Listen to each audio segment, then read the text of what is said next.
Buenos días, mis hermanos. Espero que estemos todos bien, contentos por un día más que nos da el Señor, la oportunidad de reunirnos como iglesia, ¿verdad? Para estudiar su palabra. Vamos a poner en las manos de Dios este mensaje que tiene por título Resucitados para su gloria y que está basado en el libro de Colosenses capítulo 3 versículos del 1 al 4. Vamos a hacer una oración. Bendito Dios, nuevamente venimos delante de tu presencia dándote las gracias porque tú eres bueno, Señor. Nos das la vida, nos das la salud, nos das tantas cosas y nos permites volver otra vez a estudiar tu palabra, Señor. Te pido que abras nuestros corazones, nuestras mentes, Señor. Úsame como un instrumento en tus manos que pueda entregar el mensaje tal como tú lo pusiste en tu palabra, Señor, y pues que sea de bendición tanto para mí como para todos aquellos que lleguen a escucharlo. Te damos muchas gracias y te pedimos todo en los méritos de tu Hijo amado Jesús. Amén. Y dice la Escritura ahí en Colosenses,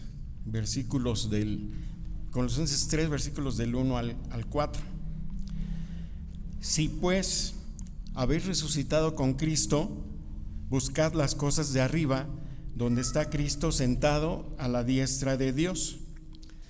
Poned la mira en las cosas de arriba, y no en las de la tierra, porque habéis muerto y vuestra vida está escondida en Cristo, en Dios. Con Cristo en Dios.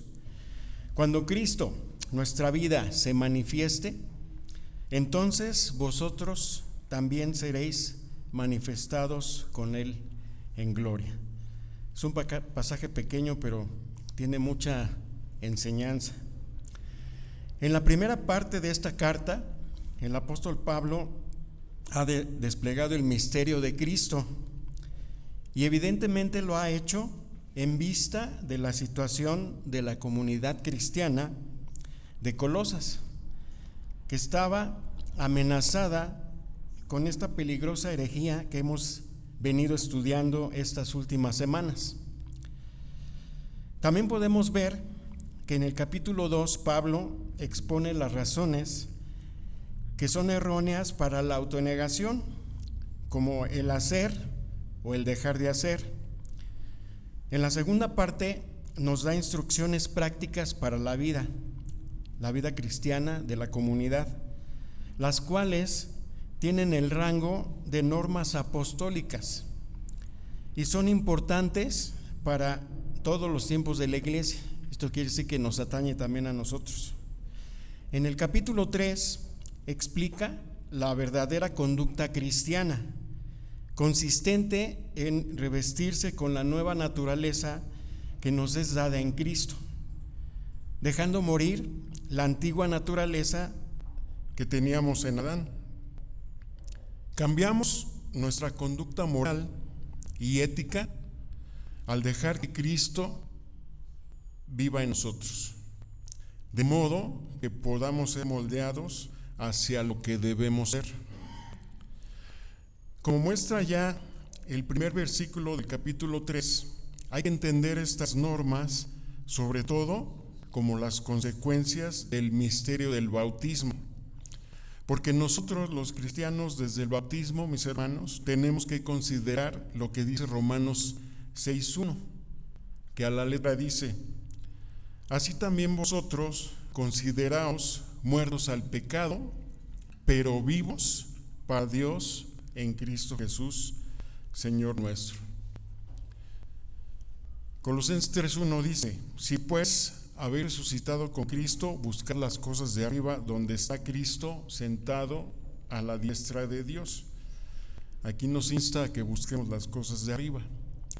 La conexión con el capítulo 2, versículos del 18 al 23, que se vio la semana pasada con nuestro hermano Gamaliel, comienza con las palabras si pues, donde Pablo había condenado la mente carnal, y el saciar de la carne, En contraste con esto, ahora nos dice: si fuisteis una vez para siempre levantados con Cristo, es decir, en vuestra conversión y bautismo, según Romanos 6:4, dice: buscad las cosas de arriba. Y veamos lo que dice Romanos 6:4. Dice: porque somos sepultados juntamente con Él para muerte por el bautismo, a fin de que como Cristo resucitó de los muertos por la gloria del Padre, así también nosotros andemos ¿cómo? En vida nueva. Llama la atención, mis hermanos, que al principio de los fragmentos éticos de las cartas de Pablo, él tiende a usar la conjunción pues, y así lo hace también en Colosenses 3:1. Esta conjunción pues, repetida tan a menudo, nos dice que el apóstol desea que sus advertencias apostólicas sean entendidas como las consecuencias prácticas de lo que antes él mismo ha expuesto sobre el ser cristiano. El ser tiene que conducir a la acción con un cambio de actitud. Y algunos de los ejemplos de esta conjunción pues las encontramos en Romanos 6, donde los primeros versículos nos hablan de que somos muertos al pecado, y en el versículo 12 y 13 nos dice: no reine pues, ahí está la conjunción, el pecado en vuestro cuerpo mortal, de modo que lo obedezcáis en sus concupiscencias, ni tampoco presentéis vuestros miembros al pecado como instrumentos de iniquidad, sino presentaos vosotros mismos a Dios como vivos de entre los muertos, y vuestros miembros a Dios como instrumentos de justicia. También en Romanos 13:12 nos dice: la noche está avanzada y se acerca el día, desechemos pues, otra vez, de las armas de la luz. Y también en Gálatas 5, Pablo habla de no volver a la esclavitud y de que ya no estamos bajo las obras de la ley, sino bajo la promesa o la gracia. Por lo que comienza el capítulo 5 como dice: estad pues, otra vez, firmes en la libertad con que Cristo nos hizo libres, y no estéis otra vez sujetos al yugo de esclavitud. Aquí podemos ver que debe haber un cambio de actitud. Y este cambio de actitud, mis hermanos, debe darle al creyente una nueva escala de valores. Las cosas que el mundo considera importantes dejarán de obsesionarle. Las ambiciones que dominan al mundo serán incapaces de impactarle. Seguirá usando ciertamente las cosas del mundo, pero las usará de una manera nueva. Por ejemplo, valorará más el dar por encima del obtener, el servir por encima de dominar, perdonar por encima de vengarse. El conjunto de normas del cristiano será el de Dios, no el de los hombres. Como la contraparte positiva de Colosenses 2:20, aquí se afirma que los colosenses han resucitado con Cristo, ya participan de su vida resucitada, y así sus vidas han de ser diferentes. Sus intereses deben estar enfocados solamente ¿en quién? En Cristo. Sus mentes, sus deseos, ambiciones y en realidad toda su perspectiva completa han de estar centrados en el reino celestial, donde ¿quién gobierna? Cristo, y a donde pertenecen definitivamente sus vidas.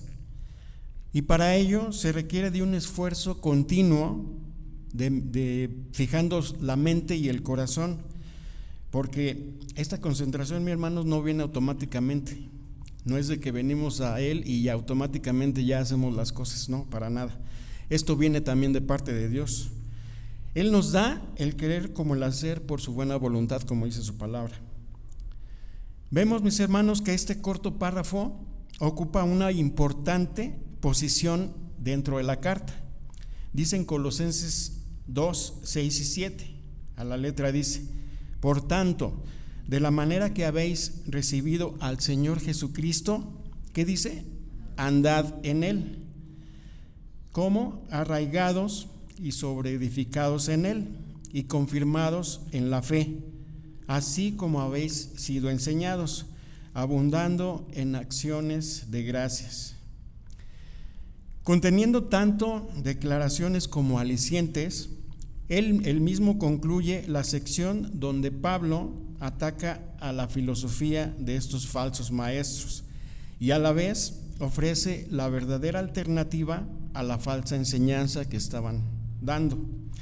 Este pasaje unifica temas mencionados previamente por el apóstol y provee la base teológica para las palabras de aliento que siguen, y esto lo podemos ver en Colosenses 2:13, que dice: y a vosotros, estando muertos en delitos y pecados y en la incircuncisión de vuestra carne, ¿qué pasó? Dice: os dio vida juntamente con Él, perdonándoos todos los pecados. Ahora, para Pablo, el bautismo no es una piadosa ceremonia nada más, sino un gran misterio, lo más importante que acontece en la vida del creyente, según Colosenses 2, del 11 al 13, porque en Él, en Cristo, muere el hombre viejo y es resucitado un hombre nuevo, ¿cómo? Juntamente con Cristo. Dado pues que esto sucede simbólicamente en el bautismo, la mirada interna del cristiano tiene que orientarse de nuevo, tiene que dirigirse resueltamente hacia donde dice Pablo que busquemos, hacia arriba, porque allí está el nuevo centro donde convergen los deseos de la comunidad cristiana y de cada uno de nosotros como cristianos. ¿Qué es esto? Que Cristo, que desde su ascensión a los cielos está enaltecido a la gloria de Dios, y el que busca a Cristo, ¿a dónde le encuentra? Ahí, arriba, ahí donde está. Vamos a ver más adelante dónde está. Entonces, por un lado, hemos muerto para Cristo, pero gracias a Él no solamente estamos identificados con su cruz, sino que también estamos identificados con su resurrección. Recordemos que la frase con la que comienza el capítulo 3 es una certeza, mis hermanos. No se trata solamente de una simple posibilidad, es una certeza. Es una frase paralela a Gálatas 2:20. La muerte y resurrección nuestra son dos hechos que se realizaron en un punto del pasado y que se hallan simbolizados en el bautismo, como ya vimos. Es importante notar, mis hermanos, que el pasaje paralelo a este lo tenemos en Romanos 6, del 4 al 5, y que dice a la letra: porque somos sepultados juntamente con Él para muerte por el bautismo, a fin de que como Cristo resucitó de los muertos por la gloria del Padre, así también nosotros andemos ¿en qué? En vida nueva. Porque si fuimos plantados juntamente con Él en la semejanza de su muerte, así lo seremos también en la de su resurrección. Vemos que allí se enfoca más a una resurrección escatológica, mientras que en Colosenses es una realidad presente. Nuestra vida eterna ya ha comenzado, mis hermanos. La forma del verbo usado en este primer versículo es un pasivo, ya que un muerto no puede resucitar de ninguna manera, sino que tiene que ser resucitado. A un muerto en sus pecados, solamente Dios lo puede resucitar. Los mandatos que vamos a ver inmediatamente están relacionados con hechos éticos en el estado de resurrección. Esta resurrección que se ha experimentado no solamente debe cambiar la conducta del creyente, sino también sus conceptos intelectuales. Ya ha sido trasladado al reino de Dios, por lo tanto hay nuevos valores que dominan al creyente, valores que no están relacionados con los dogmas ascéticos que hemos estado viendo anteriormente en semanas pasadas, sino aquellos que no perecen. Ahora, la frase "buscad las cosas de arriba" se debe de entender a la luz de las prácticas religiosas que se describieron antes, que se oponen a la presencia de un Cristo victorioso, aquel que está sentado ¿dónde? A la diestra de Dios, a su derecha. Es un lugar de honor ese. El contraste es fuerte. Por un lado está la enseñanza de los hombres y por otro está la enseñanza de Cristo, glorificado y exaltado. La expresión tomada de Colosenses 3:1 nos indica la posición que ocupa Jesús por su señorío y por su victoria total, como ya lo vimos en Colosenses 1:15 y 16, en donde Cristo tiene la preeminencia sobre toda la creación. La diestra de Dios, mis hermanos, es el lugar de santidad, es el lugar de intercesión y el lugar de poder. La figura de Cristo entonces se torna nuevamente central. Se debe cesar nuestra concentración de energías y nuestros pensamientos en simples ordenanzas mundanas y debemos concentrarnos en nuestra nueva vida, en la cual Cristo es la estrella polar o la única guía. Nuestro ejemplo es el Cristo de gloria, donde esta estrella polar que menciono, también conocida como Polaris o la estrella del norte, es una estrella que se encuentra muy cerca del polo norte celeste y sirve para referencia, para orientarse, y en la noche es muy utilizada por los navegantes. Entonces Cristo debería ser como esa estrella polar donde la vemos y no nos vamos a perder. Dice el pasaje que estamos viendo: donde está Cristo sentado a la diestra de Dios, como también lo menciona Efesios 1:20, que dice a la letra: la cual operó en Cristo, resucitándole de los muertos y sentándole, ¿dónde? A su diestra en los lugares celestiales. Estando resucitada la cabeza, que es Cristo, los miembros también están resucitados con Él. Donde está la cabeza, allí tienen que estar los miembros.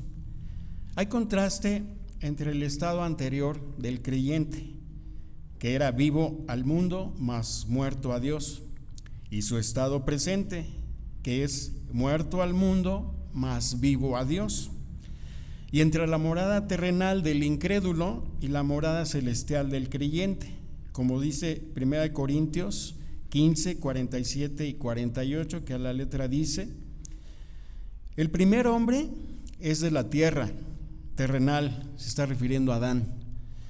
El segundo hombre, que es el Señor, es del cielo. Y fíjense lo que dice el 48: cual el terrenal, tales también los terrenales, y cual el celestial, tales también los celestiales. ¿Qué quiere decir esto? Como dice el dicho, ¿verdad? De tal palo, tal astilla. O sea, tenemos que parecernos a nuestro Señor, si es que, como dice la Escritura, fuimos resucitados con Él. Como Cristo está a la diestra del Padre, ya estamos sentados allí en Él. Es bien importante, en Él. Como nuestra cabeza, más tarde nos hará sentar allí mismo, como el dador de nuestra dicha. Así como dijo Eliseo en 2 de Reyes 2:2 a Elías cuando éste estaba por ascender. No sé si recuerden el pasaje. Elías iba a ser ya llevado al Señor y le dijo a Eliseo que qué quería, y le dijo que quería una doble porción. de su espíritu. Y le dijo, bueno, pues si me ves irme, te será hecho. ¿Y qué fue lo que dijo Eliseo? Dice, vive Jehová y vive tu alma que no te dejaré. Porque en más de una ocasión Elías le dijo, voy a ir a tal parte, espérame aquí. Le dijo, no. Dijo, vive Jehová y vive tu alma que no te dejaré. Entonces, con este ejemplo, así nosotros también tenemos que seguir a nuestro Salvador ascendido a los cielos. Debemos pisotear y sojuzgar nuestra concupiscencia para que nuestra conversación corresponda a la condición de nuestro Salvador. Que allí donde los ojos de los apóstoles tuvieron que dejarle, o sea, el cielo, hacia allá puedan seguirle nuestros pensamientos. De nosotros mismos no podemos ascender más de lo que una barra de hierro se levanta. Cuando hacemos pesas, pues levantamos así una barra de hierro, pero hasta ahí llega, no sube más. Pero el amor de Cristo es un poderoso imán que nos levanta, y dice ahí en Efesios 2, del 5 al 6, aun estando nosotros muertos en pecados, nos dio vida juntamente con Cristo. Dice que por gracia sois salvos. Y juntamente con Él nos resucitó, y asimismo nos hizo ¿qué? Sentar en los lugares celestiales con Cristo Jesús. El intento del Evangelio no es meramente dar reglas, mis hermanos, sino principalmente el de proporcionar motivos. Es diferente, hacia la santidad.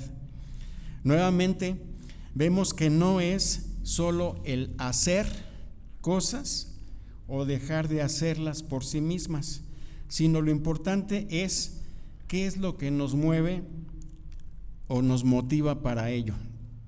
Ya vimos en semanas pasadas que estas personas incluso hasta se sentían orgullosas de su humildad. Increíble, ¿verdad? Pensando que, no, pues qué tan humilde soy, ¿verdad? Y todo lo que hacían era motivado por su misma carne, no por lo que dice aquí el Señor, que busquemos las cosas de arriba, no las de acá abajo. Y dice el versículo 2 del capítulo 3 que estamos estudiando, dice, poned la mira en las cosas de arriba, no en las de la tierra. Una vez más, recomienda el apóstol encarecidamente la nueva dirección de nuestra mirada, pero esta vez cambia la expresión. Antes habló de una búsqueda, ahora habla de ¿qué? De un meditar, de un pensar, de un juzgar. Todo juicio y pensamiento del cristiano debe orientarse ¿hacia dónde? Hacia arriba, hacia las cosas de arriba, es decir, a nuestro Señor Jesucristo glorificado, en quien ya se ha renovado la creación, no a las cosas terrenas. Esto significa, sin duda, una radical transformación de todos los valores y exige del cristiano un desprendimiento creciente de las cosas terrenas. Pero esto no quiere decir que el cristiano pueda descuidar sus obligaciones terrenas y las tareas terrenas. Y lo vemos aquí en 1 Tesalonicenses 4:11, que a la letra dice, y que procuréis tener tranquilidad y ocuparos en vuestros negocios y trabajar con vuestras manos de la manera que os hemos mandado.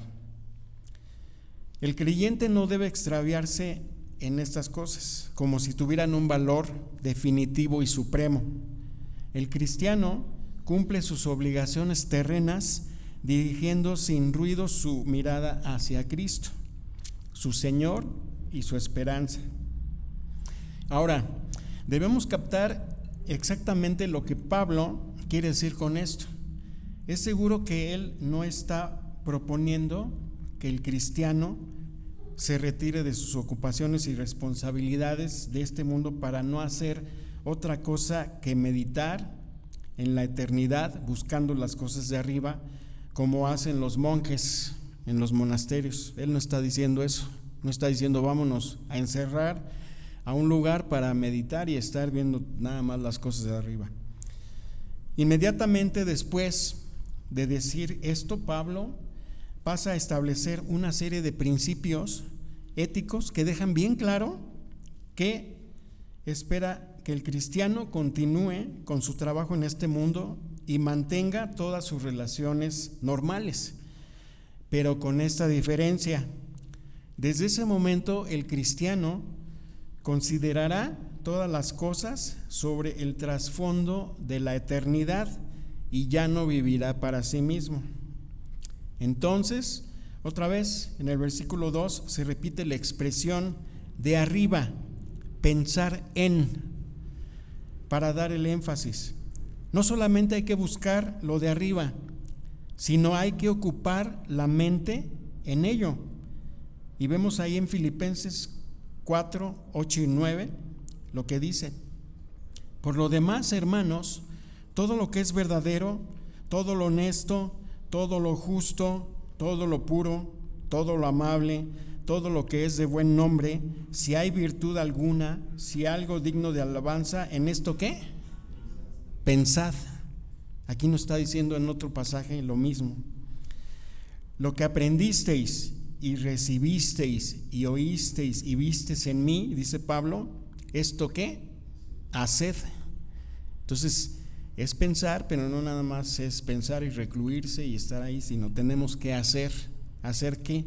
Lo que dice la voluntad de nuestro Dios, y con los motivos correctos, no con los motivos personales. Dice: y el Dios de paz estará con vosotros. La palabra usada aquí implica un pensamiento sobrio y las aspiraciones que determinan esas acciones. El entendimiento correcto de las cosas, mis hermanos, de Dios, demanda que nuestra mente esté siendo renovada, como dice en Romanos 12:2. Ahí dice que renovemos nuestra mente, lo que producirá que las acciones sean relevantes para el aquí y el ahora, y que los mandamientos de Dios no sean cosas frías, no se limiten a lo de la tierra, cosas que no trasciendan, religión fría y vana. Buscad lo de arriba no demanda apartarse del mundo, como ya vimos anteriormente. Al contrario, tenemos que permanecer para dar sabor al mundo con los valores de arriba. Nosotros somos la sal de la tierra. Esto lo dijo nuestro Señor Jesús y se lo dijo a sus discípulos. Las cosas de la tierra son los mandamientos de la religión humana que no transforma a nadie. La base para la apelación de Pablo de ocupar la mente en las cosas de arriba es que han muerto a ese viejo orden con sus poderes espirituales, como dice Colosenses 2:20. Sus disciplinas de autonegación y reglas esclavizantes, sus expectativas místicas e inútil adoración centrada ¿en quién? ¿En Dios? No, era en ellos mismos. Esta verdad nos da una perspectiva diferente en nuestras vidas aquí en la tierra. El poner la mira en las cosas de arriba significa mirar la vida desde la perspectiva de Dios y hacer lo que a Él le agrada. Mis hermanos, es el antídoto para el materialismo.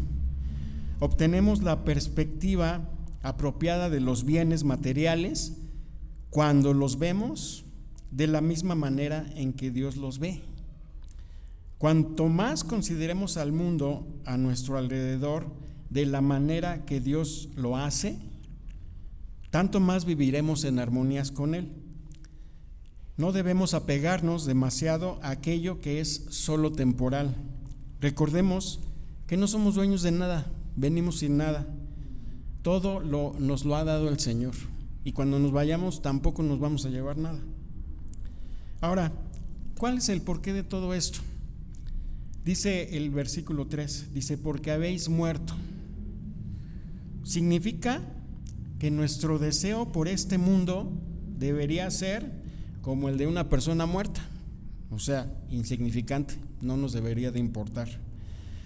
El verdadero hogar de nosotros como cristianos es donde Cristo vive, ya que vimos que está a la diestra de Dios.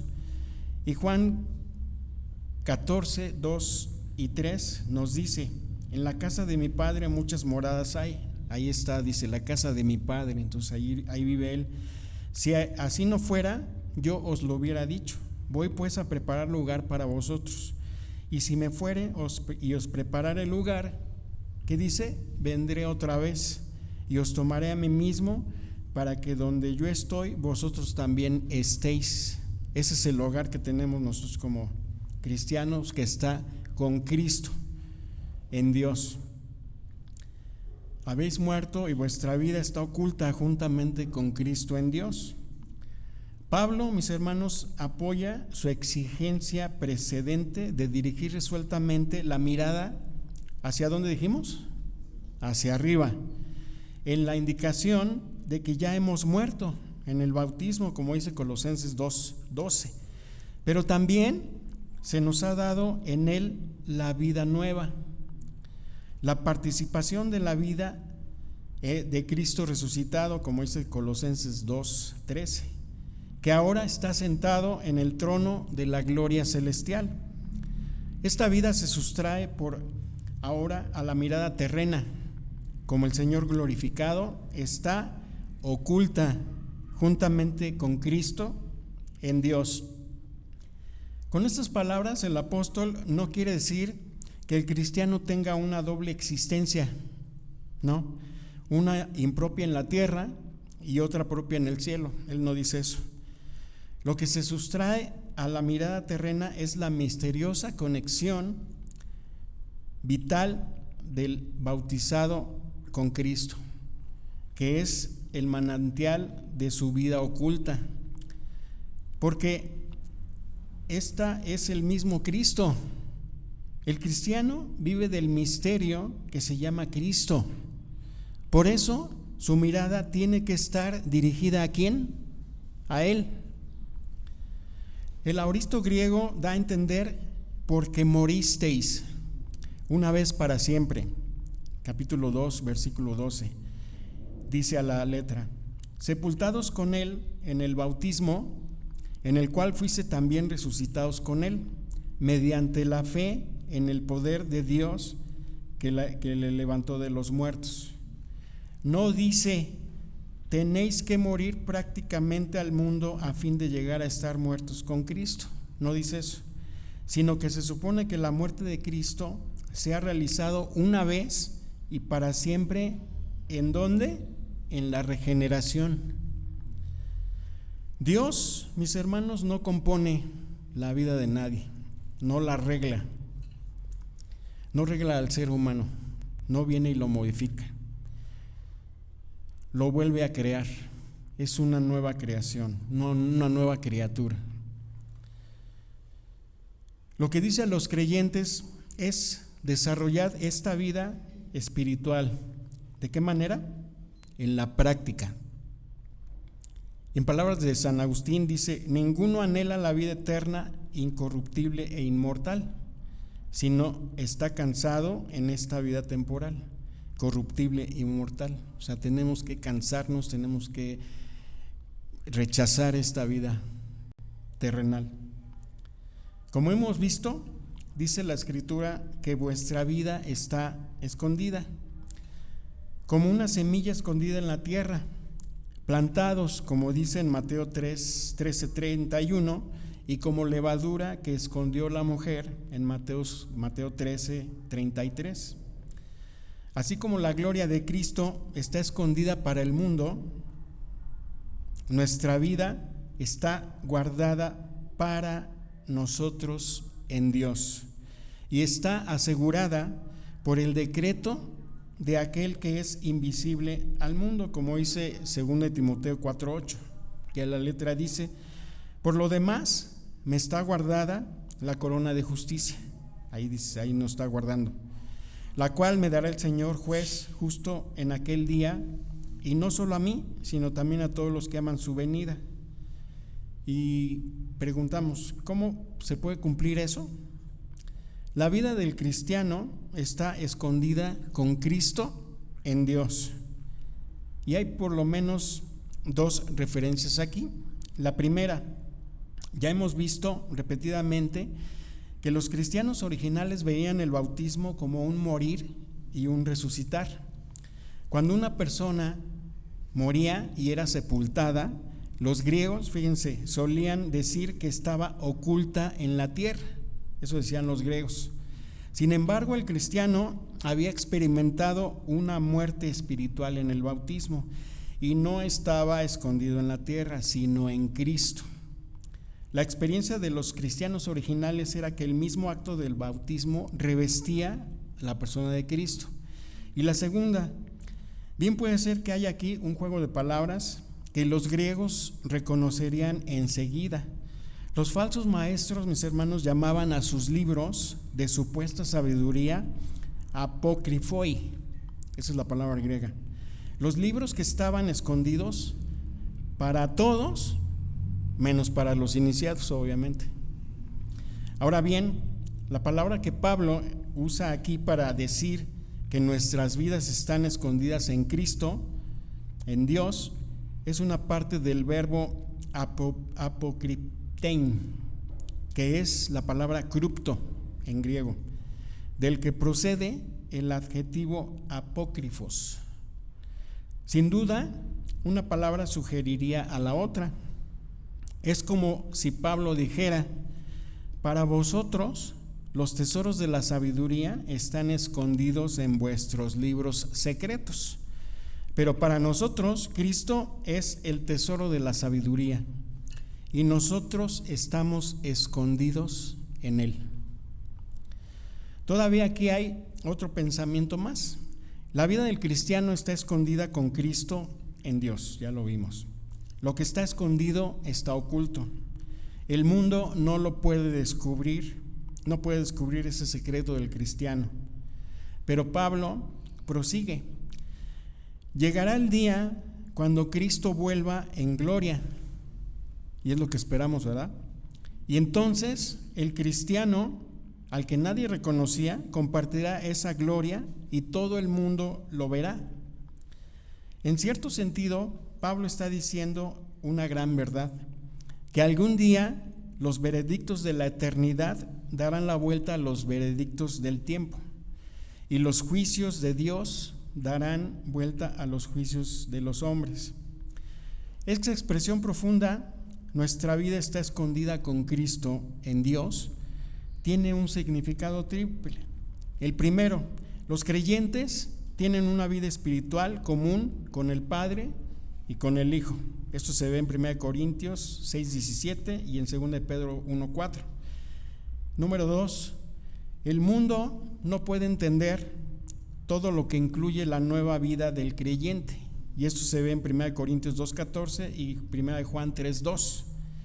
Y número 3, los creyentes están asegurados por la eternidad, protegidos de todo enemigo espiritual y con acceso a todas las bendiciones de Dios. Esto se ve en Juan 10:28, Romanos 8, 31 al 39, Hebreos 7, 25 y 1 de Pedro 1:4. Ahora, sabemos que Cristo es la vida, ¿cierto? No solamente tenemos vida con Él, según Juan 1:4, Juan 14:6 y 14:19. Él es vida en sí mismo. De allí que nuestra vida no quedará escondida con Cristo en Dios, sino que habrá un momento en que será visible y palpable para todos.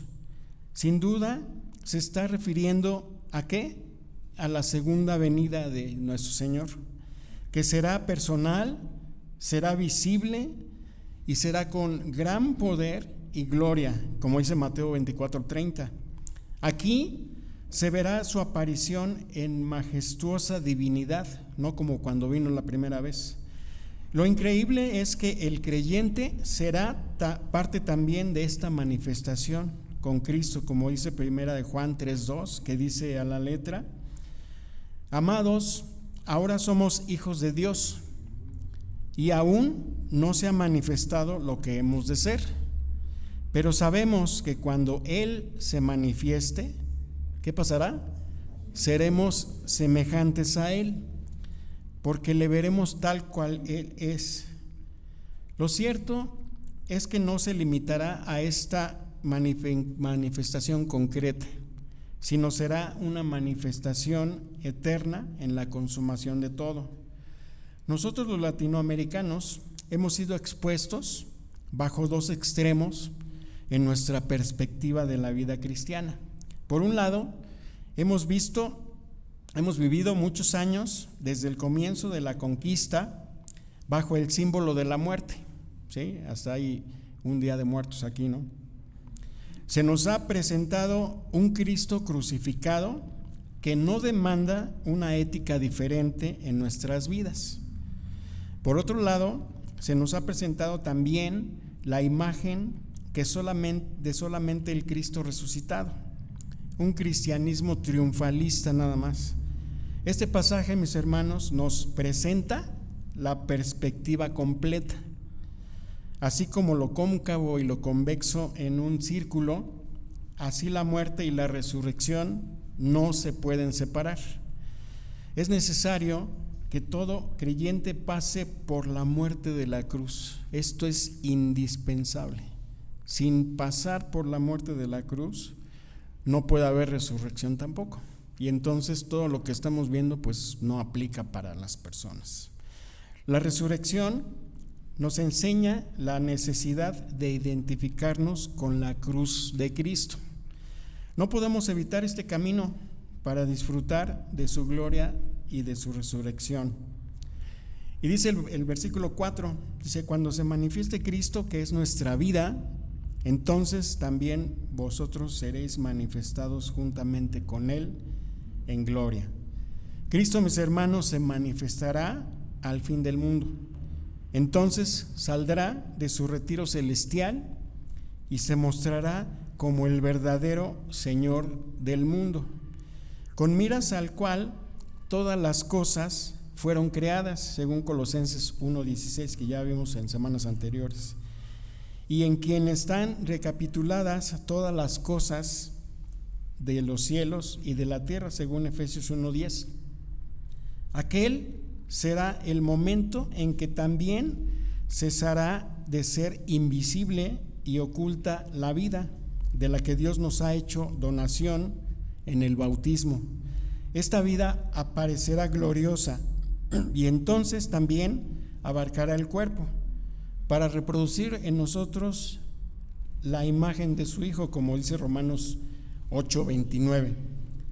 Porque a los que antes conoció, también los predestinó para que fuesen hechos conformes ¿a qué? A la imagen de su Hijo, para que Él sea el primogénito entre muchos hermanos. Y aquí, mis hermanos, volvemos al principio del pasaje.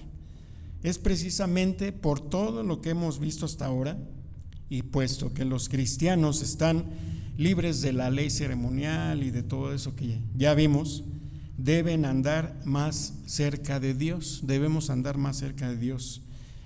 ¿En la obediencia de qué? Del Evangelio. Como el cielo y la tierra son opuestos entre sí, no pueden seguirse al mismo tiempo. Y el efecto por uno abatirá el efecto por otro. Los que han nacido de nuevo están muertos al pecado. Ya hubo, como vimos, una renovación. No es que vino a componernos o a arreglarnos, hay una renovación. Y están muertos al pecado porque el dominio del pecado está roto, se rompió con Cristo. Y su poder de ese pecado es paulatinamente vencido por la operación de la gracia, y a la larga será extinguido por la perfección de la gloria.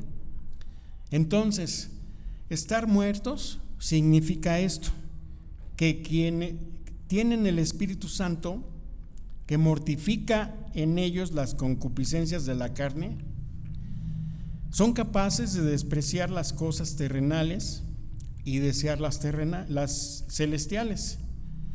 Centran su mente y su corazón en las cosas de arriba, no en las de este mundo. Lo juzgan todo, a la luz de la cruz de Cristo y a la luz del amor del que se entregó a sí mismo por ellos. A la luz de la cruz, la riqueza y las ambiciones y las actividades del mundo se aprecian en su justo valor. No tenemos más valor ni menos valor. Y al cristiano se le permite entonces centrar todo su corazón en las cosas de arriba. En el presente, Cristo es alguien a quien no hemos visto, pero nuestro consuelo es que nuestra vida está a salvo en Él. Las corrientes de esta agua viva fluyen al alma por la influencia del Espíritu Santo, por la fe. Cristo vive en el creyente por su Espíritu, y el creyente vive para Él en todo lo que hace, obviamente con las motivaciones correctas.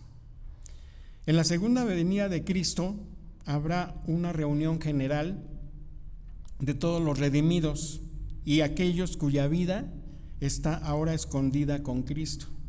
Se manifestarán con Él en su gloria. Esperamos esa dicha. ¿Sí? La pregunta que debemos hacernos es la siguiente: ¿no deberíamos poner nuestros afectos en aquel mundo de arriba y vivir por encima de este mundo terrenal? Escuchando unas prédicas, me encontré algo que me llamó la atención y que quiero compartirles de un hermano predicador. Él decía: hay un grupo de personas que son meramente religiosos y otro grupo que ha sido resucitado verdaderamente con Cristo. Busca y piensa en las cosas de arriba, donde está Cristo a la diestra de Dios. Y la pregunta es: ¿en cuál de estos grupos te encuentras o encajas mejor? Entendiendo que la pregunta no es si profesas ser cristiano. Tampoco la pregunta es si tú eres miembro de una iglesia local. No, esa no es la pregunta. La pregunta es a la luz de este pasaje que hemos estado estudiando, que si tú eres un mero religioso que has aprendido a adaptarte a un estilo de vida aceptable en el contexto del cristianismo, aceptable también en el contexto de la iglesia, o tú puedes decir de todo tu corazón que a pesar de tus luchas, a pesar de tus debilidades, a pesar de las tentaciones que te asedian cada día, buscas a Jesús como el todo de tu vida. Esa es la pregunta, mis hermanos. Nuestra entrega a nuestro bendito Señor y Salvador debe ser proporcional a lo que Él hizo. ¿Cómo es esto? Él no entregó parte de su vida. Él se entregó por entero. ¿Para qué? Para salvarnos. Ese amor de Cristo es lo que debería motivarnos a impulsar nuestras almas para vivir enteramente para Él. Dice Pablo en 2 Corintios 5:14, y a la letra dice: porque el amor de Cristo nos constriñe, pensando esto, que si uno murió por todos, luego todos murieron. Y por todos murió, ¿para qué? Para que los que viven ya no vivan para sí, sino para aquel que murió y resucitó por ellos. Esto no lo dice solo a los pastores, mis hermanos, tampoco a los misioneros o evangelistas. Lo dice, ¿para quién? Para los que vivan espiritualmente por causa de la muerte de Cristo en la cruz del Calvario, y que ya no vivan para sí mismos, sino para aquel que murió por ellos. Y hay una pregunta más. ¿Es evidente para las personas que te rodean que Jesús es la pasión de tu vida?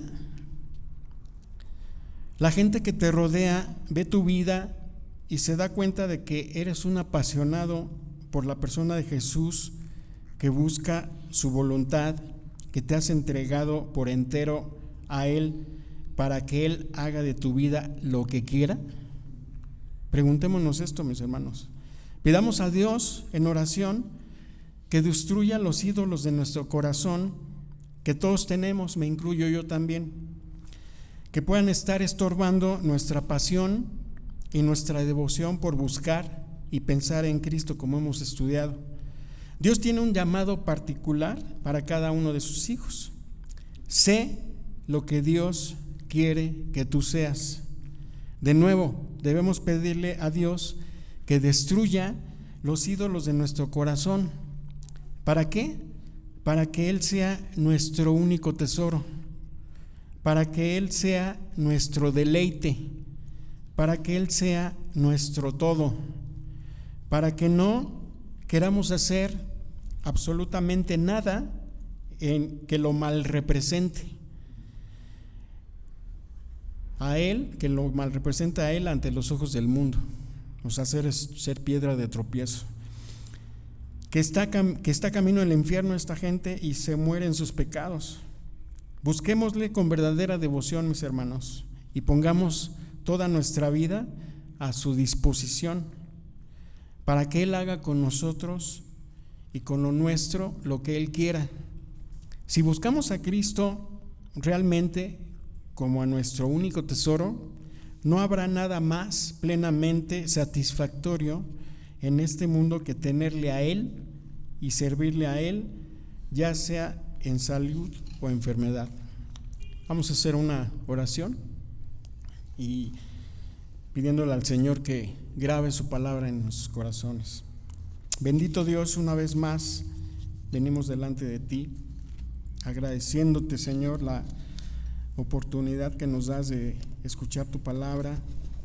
Te pido, Padre Santo, que la grabes en nuestro corazón, en nuestra mente, que baje en nuestros afectos y que podamos tomar las acciones necesarias.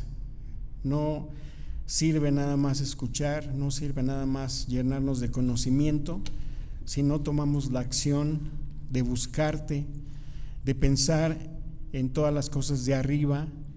Y si es que realmente hemos resucitado con Cristo, tú nos ayudarás con el querer y el hacer por tu buena voluntad.